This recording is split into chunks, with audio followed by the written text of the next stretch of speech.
My name is Rowan Swar. I'm a student outreach liaison with the Lydia M. Olson Library. We are working on a project for World Refugee Day where we are spotlighting former refugees who are faculty here at Northern Michigan. My name is Dr. Mlado Ivanovic. I'm assistant professor here in the philosophy department. Most of my work actually centers around humanitarian issues in terms of forceful displacement.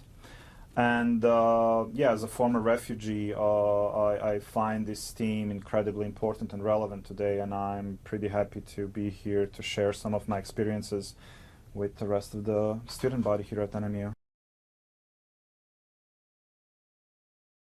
It's an existence that is determined by many constraints, many hardships, many forms of suffering that for most of us are not even kind of conceivable.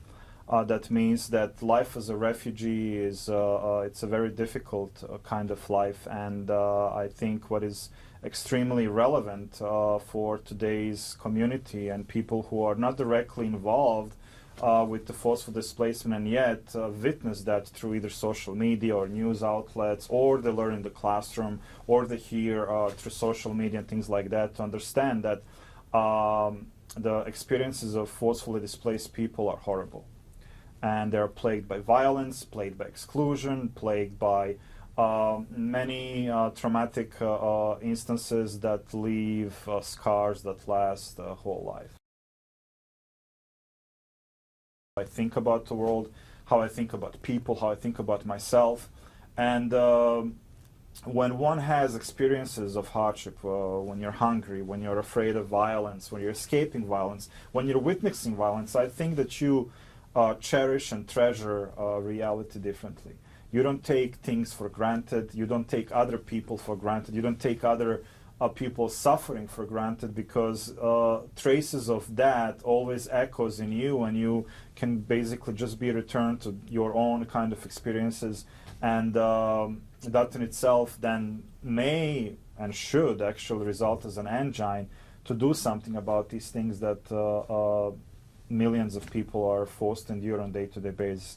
That's why when I really think about my childhood and me being refugees, despite the fact that my experiences as a refugees were not as extreme as some of my stakeholders that I work with, it still kind of made me reflect and think and become a person and an academic that I'm actually now, because most of my work centers around humanitarianism, ethics, politics, and things that are, I think, extremely relevant and important today.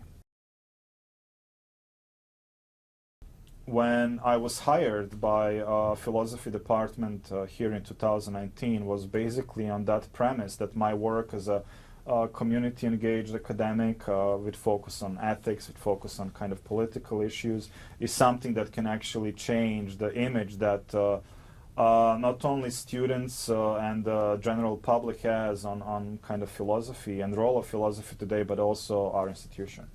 So I may say that indirectly my experiences as a refugee, and then later like as an academic who is dealing with these kind of issues in terms of forceful displacement, have ultimately led me here, because I don't think I will be hired and I don't think I will teach successfully the classes I do if I did not have that experience. And I think one of the merits of having that kind of life that I had is that experiences that I had allow students to identify themselves with that much easier than, for example, if I was just kind of drawing on some abstract experiences that other may have faced without my own individual kind of living turmoils and commitments. Allowing individuals to be confronted with experiences of others is something that may, in one way or the other, not change how people think about it, but it may kind of open door where kind of more meaningful dialogue can take place. I think in terms of academic environment, bringing into classroom individuals who have such experiences, regardless if we talk about refugees or any kind of other form of injustice, giving concrete experiences to students is something that can be extremely beneficial. I often try to provide either Zoom-in interviews or lectures by individuals who are directly affected by or are working with people in such positions, because I think allowing individuals who often don't have such experiences, like most of our students here, and that's not a crime in itself, that's good actually. Nobody should experience such conditions. Is that it allows them to kind of reflect on these issues from a different perspective. It allows them kind of direct input into life that is not theirs, and yet it is a life that is extremely real. Witnessing a refugee who is telling them about their experience, about his or her experiences, often has a way more bigger impact on my students than me telling about some kind of theoretical analysis or some kind of event and things like that. Because when we put the face behind the story, behind the narrative, that has a much more deeper impact on emotional reactions, reflections of individuals who are actually on the other side of the screen, and that's the audience. So usually how academic work goes, you first identify the theme you want to work on. Then you start kind of identifying the academic sources, like research points that you either want to touch on or criticize or expand. Then of course, if you want to give some kind of merit to your work and some kind of real content, you focus on some a real concrete experiential data. That means that you should do some field work and things like that. And I think in that field work, in that moment where you try to tie the theory with the reality of these lives, there's a danger. Because often most of us, and I really see myself as a privileged individual, I don't have to worry about paying my bills, I don't have to worry about being hungry, I don't have to worry about very poor living conditions or any other kind of forms of violence, negligence, abuse, and things like that. And yet, at exactly that point, I'm now put in a perspective where I had to kind of extract experiences of people who don't share my life, who are often in a very vulnerable positions.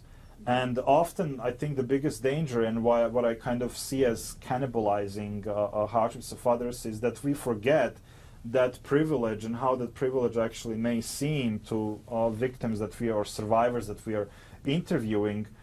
Because at the end of the interview, that person stays there. Her vulnerability continues, hardships continue, exposure to violence continues. I'm returning back to the comfort of my normal, middle-class, affluent life. And how to escape that? I don't think that you can completely escape that process and that kind of objectifying veneer, because every time you extract something that is extremely personal, extremely intimate, extremely vulnerable, traumatic, you do some kind of injustice to it. The best that we can do is that we do justice to that injustice that we are doing by creating space where the voices, experiences of these individuals can actually be heard without us framing it in a specific way or changing it to fit the overall argument that we want to make and things like that. So the book should not be, or the chapter or the article or essay or whatever we do should not be about us and our opinion about these things, rather like creating a stage where their experiences can actually guide our theoretical research, considerations, and of course arguments that we make.